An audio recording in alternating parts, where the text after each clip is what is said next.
But can you just use that game type and not have to worry about all the settings and shit? I don't think so. Oh, for private, yeah. I don't think you can because the ability to lose connection is greater. Yeah. Okay. But still, you still got to do all the settings and shit. Make sure friendly fire's on, and then the fucking other team says, "No, it's not on. I'm gonna report your ass." I've lost the game just by doing that. Oh, I know. I have too. Our very first game battles, we got accused of that shit. You know, let me ask you this.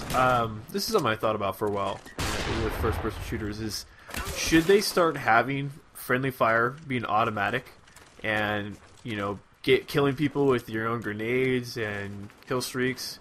No, not necessarily, because they already do that with hardcore, and that has its own fan base. I hate that because I hate worrying about where I throw my grenades and stuff, and I just want to play the game. UAV. Again, that gets the thing that I was talking about from real life to versus a game. Yeah.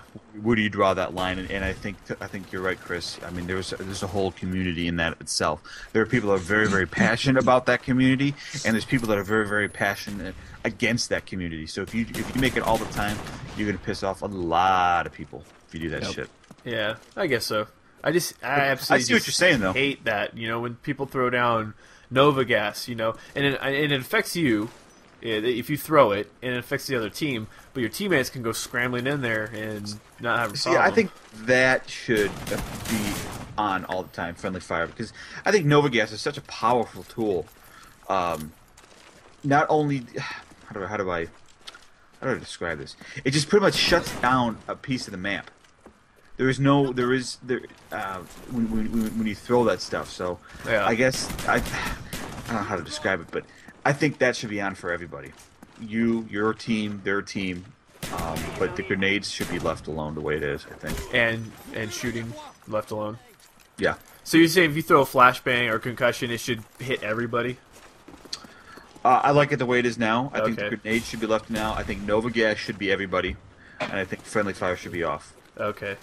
I have to disagree because I like when my teammates throw Nova gas and I'm not affected because it helps us secure B domination. Because then we die. Oh yeah, of course. So it'd have to be. Well, it's the same thing with a napalm types. strike. Napalm strike, you can throw that shit down and B dom and then cap it. I mean, I honestly view that as a kind of a little bit of the bend of the rules with that one. I mean, but obviously they haven't addressed that, so it's no big deal. But I think that's oh yeah. But I just think that's a little bit on the cheaper side. If you had a Spectrum, that aspect is a little cheap. But whatever. Yeah. They haven't fixed it, so I'm not going to comment on that. I'm not going to dwell on it. I think I'm the kind of guy I want to walk that line between some realism, because I don't mind the radar and stuff. That's fine. I like that. I just I hate when people shoot through other people and get you. Well, I mean, then you can play hardcore. Yeah, but the thing is, every time I do play on hardcore, it's very campy. People just sit in a corner and camp their ass off because they don't have radar. I mean, if you want realistic, that's what realism. Realistic is against camping is the life stuff. Yeah. This is another thing. Since we're talking about this kind of shit, what about some sort of anti-camping device? We've always thought about having, if you camp in one spot for say 15 seconds or longer, you're visible on the map until you move, and then even then there's like a 10-second delay until it dissipates. What do you guys feel about having some sort of thing like that? I just say just take out Ghost or Cold Blooded, and I think that will help a lot. You think so? Okay, you think get rid of that? I think that's a big part of camping. If they can't see me, I'm just gonna sit here in this bush. But radar, if you show up on the radar like anybody else, you can't just sit there because you're gonna get killed eventually. Yeah. Going back on the crisis thing, I think the ultimate prevention of camping is to make your kill streak something you have to go grab. Yeah, so you can't. That's true too. The dog tags is a wonderful That's idea. one thing I like about that game, Tony, is there really is not much camping at all. No, not at all. You don't have to camp because you can be invisible. Yeah, you can camp while you walk around. If you in Crisis, since I haven't played it, in Crisis 2, Chris, you'd probably know this more than anybody. If you shoot across the map at some guy, you have to walk all the way over there to get his damn dog tag, or is there some other way? Retriever. The only way you don't have to, there's actually a perk you can unlock, or a module, whatever it's called. It's called Retriever that gets it for you.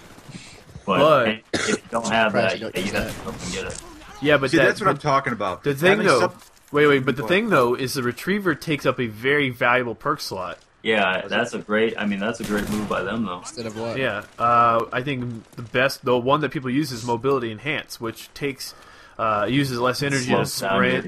Yeah. So I mean, why would you use Retriever when you can use more armor ability? So yeah, they did a great job with that. That's one thing I liked about Modern Warfare 2, where Cold Blooded was, because that's where stopping power was. Yeah. That's a big trade-off. Kill people faster or be invisible to radar. That's the big. I think you guys are hit on there. They need to redistribute the perk system in that game next time around. If they're going to have a ghost, have a ghost, but have it in a perk column that has something else that is going to be very, very desirable. I heard a great idea. I can't remember. It might have been on Painkiller already, actually. They were talking about, I think it was Wings actually that was talking about. He said, like, don't have any ghost or cold-blooded. You can have an anti-air class, but on that, whenever you equip that or you take out the Stinger missile, you're invisible. That's a good idea. If you have that out, but you can't use it to kill people. You can only use it to take down air support. Does air support see you though? If I'm in a chopper gunner and you're invisible, do I see you? Did he say that? You won't show up on. Yeah, you won't have a box on you whenever the chopper gunner's up. If you have that out and you're about. The only problem with that is what people are gonna do. They're gonna run around with their Stinger missile and knife people. Yeah. Yeah, but that puts them at a huge disadvantage. Like when you run around with the Strela on Black Ops, you're screwed. You're gonna get killed. Well, this is another thing too that they could do with that. Well, first of all, if you do that and the chopper gunner can't see you, I mean, if you make yourself invisible to anybody on the ground, and then make yourself invisible to people in the air that's got a chopper gunner, it only makes you invisible to the guys in the air. Your shit's gonna be shut down so fucking quickly, dude. That's not gonna fly. That's kind of a good thing, though. It sucks when you get the kill streak and it gets shot down quick, but the game is a lot better when there's not a Harrier, a AC-130. But I don't have a problem with chopper gunners with Black Ops because I can shoot it down because it takes like 10 seconds to hear it. It takes 10 seconds for the damn thing to come in. I have my shit pointed right at their ass as they're coming in. When they get actually able to shoot, I already have a damn shit in the air. Nothing pisses me off more than jungle and your stuff's already crap down when you get one kill. Yeah. Right. That pisses me off so much. To do that, I don't know. But in your sense, Arch, when you're saying they'll just run around with the Strela, make that as how you notice when you get out big weapons, you run slower. Yeah. Make it so you can't sprint. Well, what about the whole idea of the personal UAV from Homefront? What was that again? What about the whole personal UAV from Homefront? I like that. Was that? I don't remember what that was. Well, you know how you selected your kill streaks. Basically, you bought them. Right. Well, one of them was personal UAV. So you had to make a choice between whatever, and I think it was like what was it, like a Predator missile strike, personal UAV, flak jacket. They had a whole list of them.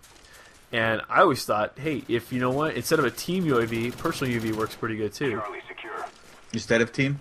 Yeah, instead of a team. So anyways, you wouldn't have to worry about cold-blooded or ghost because it's not like everybody could see you. Only one person if they decide to equip.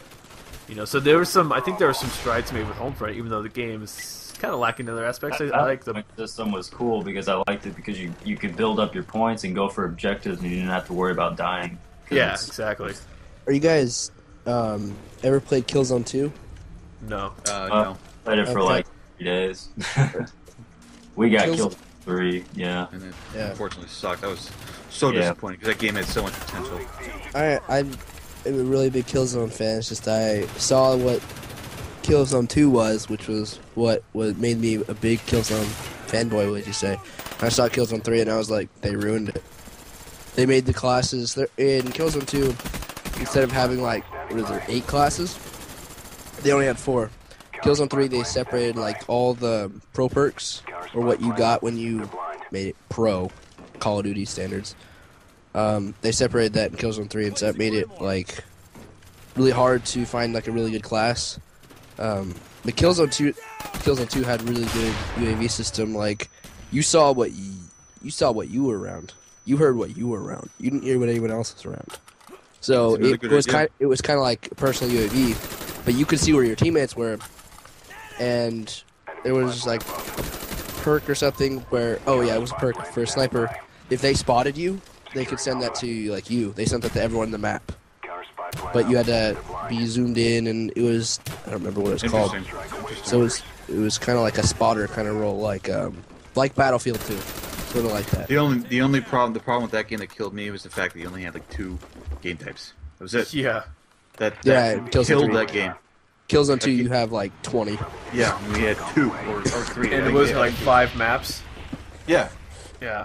Yeah, I was just so pissed because that game was so cool. It was such a beautiful looking game. Yeah, it did look awesome. Yep. Oh well. Yeah, that was one of the reasons I didn't pick it up, is because you said. Oh, what was that, Topher? Oh, I say Crysis 2 kind of replaced Killzone, what I thought Killzone 3 was going to be. Yeah, exactly. Because Crysis 2 has, they have a ton of maps, they all look great, and they have a lot of different game modes that you can play. I have to admit, I'll never forget that map in Killzone 3. That was you were in a building that was tipped over, and you played like that, tipped over. Yeah, that was cool. Oh, that was amazing. The concepts were there, they just didn't, perfect it. That was just amazing with that one. I don't know. I've heard. I don't know if you guys have heard this. This is what a buddy told me, because I haven't read any of this. That there may not be a Call of Duty come this November. Because I've heard that. Correct me if I'm wrong here. Didn't we know by this time? That's funny you mentioned that. Do you guys watch Guns for Hire? No, I don't. I heard there was 2 coming out this year. Well, recently he just did a video, I believe it was actually yesterday, he said that Modern Warfare 3 is going to be announced this month. So. Oh, okay. And he's a real reliable source. I mean, that's what he does on YouTube, is deliver like technology news and video game news. So. Oh yeah. So we're going into May.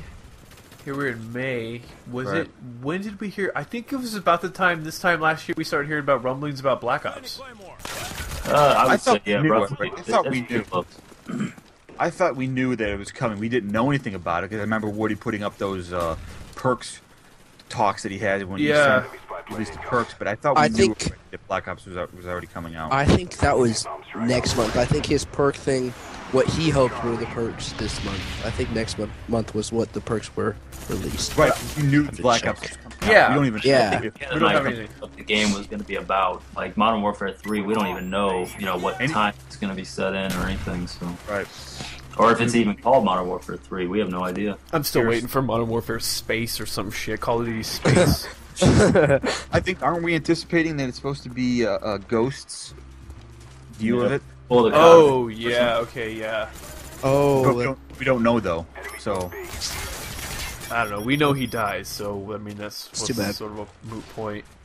yeah. The end of the game is you getting shot by General, Mustache. Shepard. Yeah, Shepard. Yep. And then you throw a knife into the face. Best part of the. Oh well, that's a good part of that game. But I don't know. We'll see. I don't know. It's just I think people are done with Call of Duty games. I honestly think that if Battlefield 3 is as good as it looks like it's going to be.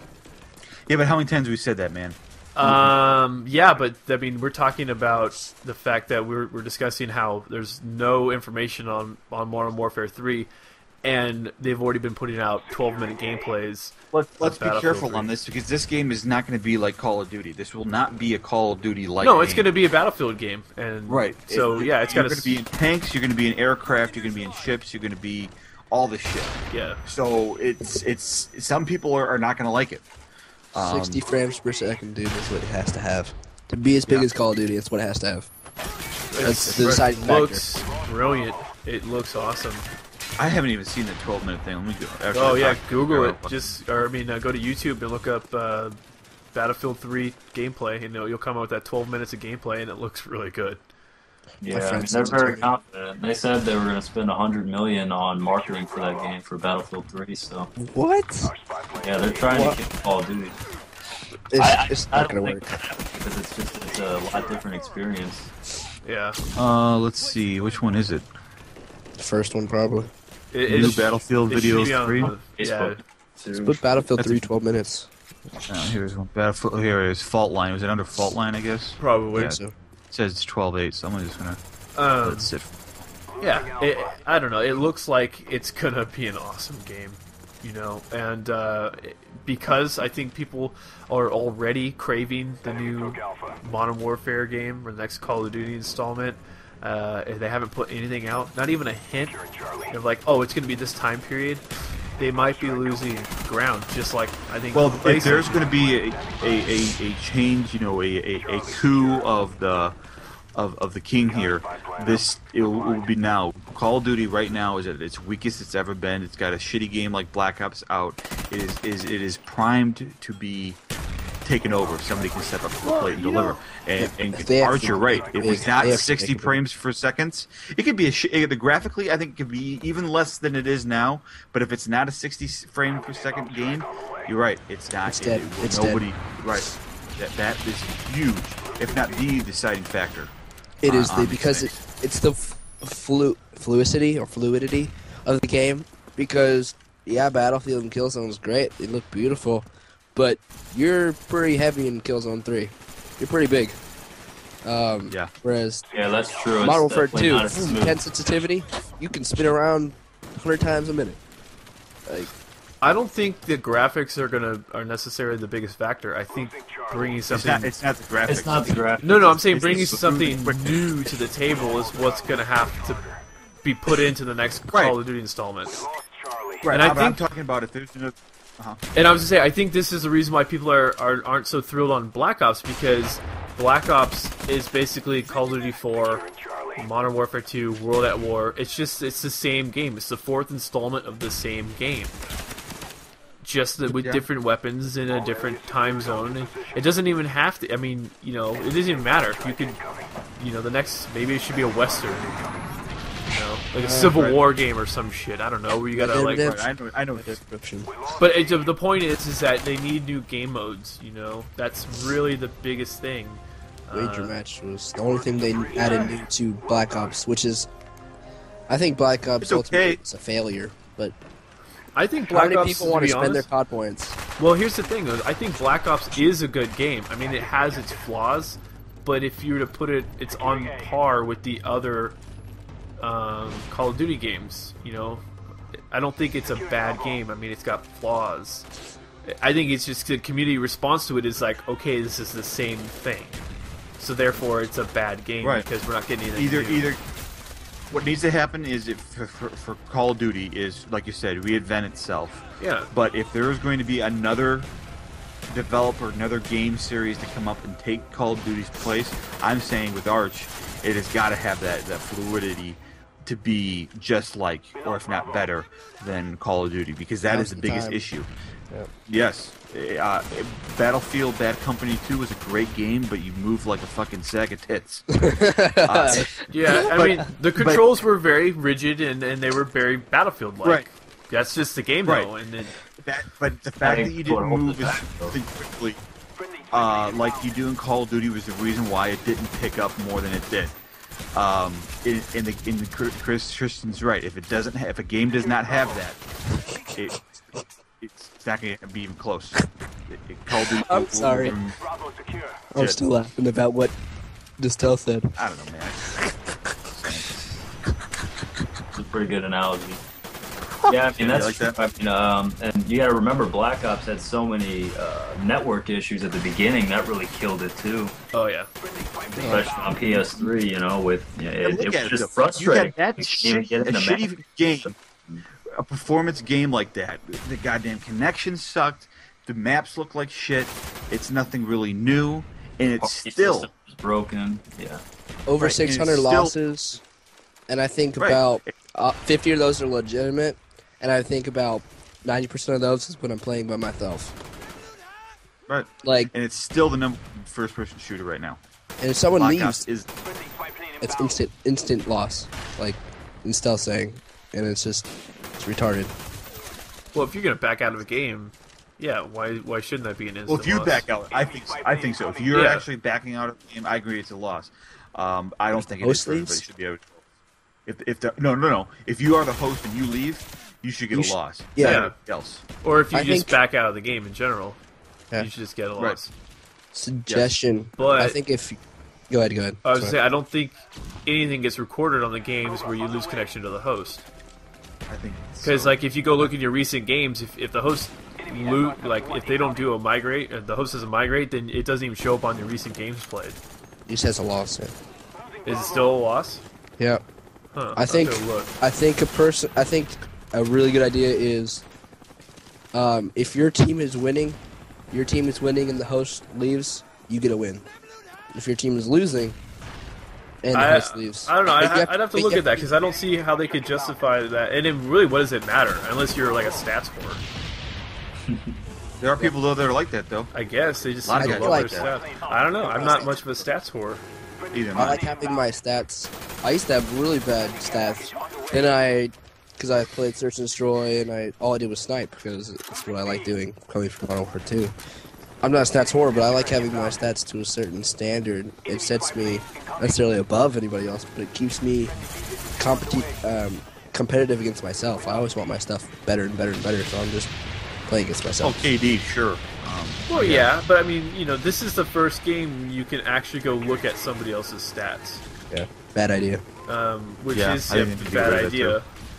But I mean, it gives you an idea of who you're playing against, but we were talking about this, I don't know if it was in a past podcast or if it was just through Skype, but there's this need to showboat, and sort of qualify what kind of a player you are, and, I don't know, like I said, I'm not a stats person, so it really doesn't bother me, I mean, you want to, like you said, you want to do better all the time, you don't want to have a bad game, nobody wants to have a bad game, but I don't know. It's just like the whole you get a loss. I hear people bitch about that all the time. It's like big whoop-de-doo. It's not that big of a deal to some, obviously. No, it's not. It's overblown. I think the reason Katie whoring right now is really big is because, of course, you can see. But if you have say a 2.21 like me, not saying I'm God or better than you, but the expectation is for me or for people random when they say 2.21, what are they gonna think? Oh, he's a 2 to 3K player, 2 to 3 KD player. When they say a 3.9, that puts them from a 3 all the way up to a 5 KD player on average. So that means they're having 3 to 5. Now, like someone else on my friends list, he has a 10 KD, legitimately 10 KD. It's insane, and he plays all the fun he wants. Someone like that is. When someone sees that stat, they instantly leave. We've had teams that just look at him, they said, oh my god, and they left. I don't know, I might take a crack at a guy like that, because in a game like Black Ops with the connections, it could just be, maybe he's got a super ass connection. Doesn't necessarily mean he's a good player. Right, but I'm saying that he's... By showing, making you see that shit, you could probably get a lot of that crap now than you ever would. They should take it out. Should. I understand what they're trying to do, and it keeps it competitive, and that's cool. I understand what they're trying to do. Maybe, well, I don't know. Maybe they haven't learned either. But yeah, seeing everything about you. I think you should be able to hide some things. You should be able to say, I want this public, I don't want this public. You know what they could do is what they have done with the Battlefield games, or the EA games. You could go online. You could just go to the Battlefield stats website and just go look at your shit there. That's true. That's true. Or like Modern Warfare 2, you just go to your friends list and it'll show you all the information you want to see. Because really, I mean, it only I don't know about you, but I mean, if you look at your stats, you're only really going to compare yourself to.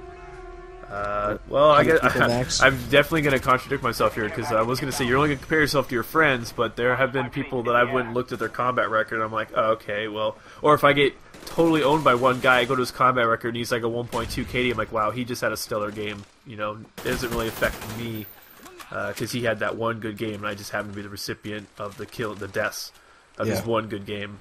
So I guess it does help my ego just a little bit. Yeah, but ruffles some feathers. Also does it encourage, by having that, it encourages and increases the whole trolling in lobby. The fucking you fucking 1 KD. Yeah. That shit's not needed. Just take the whole... I understand what they're trying to do, but you need to take it out. Yeah, I think... Just leave that out. Like, sometimes when I am with the full team, sometimes it's really funny to trash talk some kids because you kind of say, "Are you mad, bro?" And that makes them. Whenever you, I think you guys can back me up on this. When you're mad, you do a lot worse. Oh yeah. Like so, if they're let's say they have a 2 KD, you can say, "Are you mad, bro? You have a terrible KD compared to my friend here." It'll just make him more aggressive.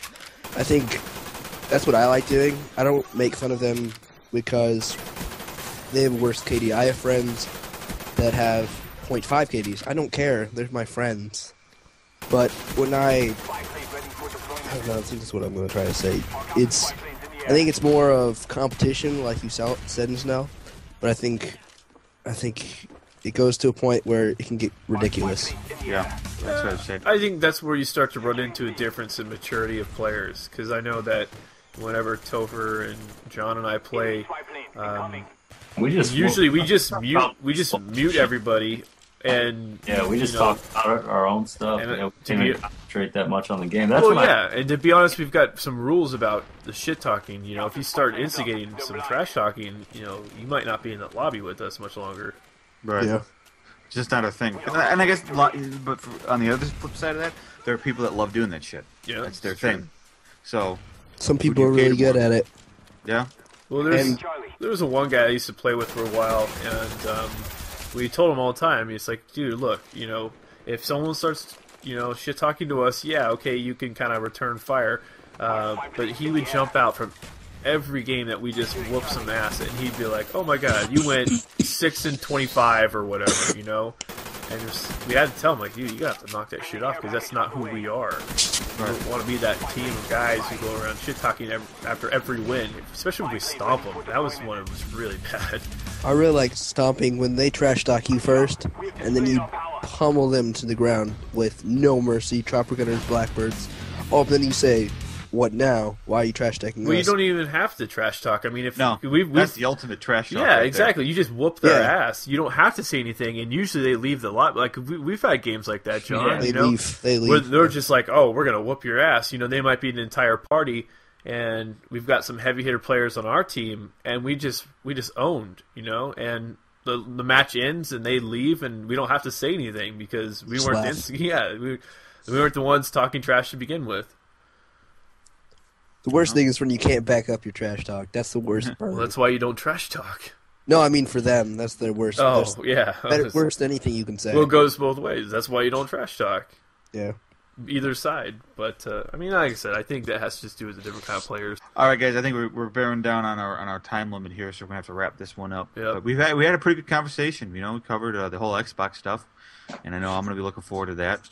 And then, of course, we got into the heavy talk once again with Call of Duty and where we'd like to see the whole franchise go, I guess, the whole concept of first-person shooters. Guys, thanks again. Arch, thanks for coming out and joining us for this one. Dude. No problem. And, and we'll catch you guys later. Take care. All right, later, guys. See you guys. See you. See you.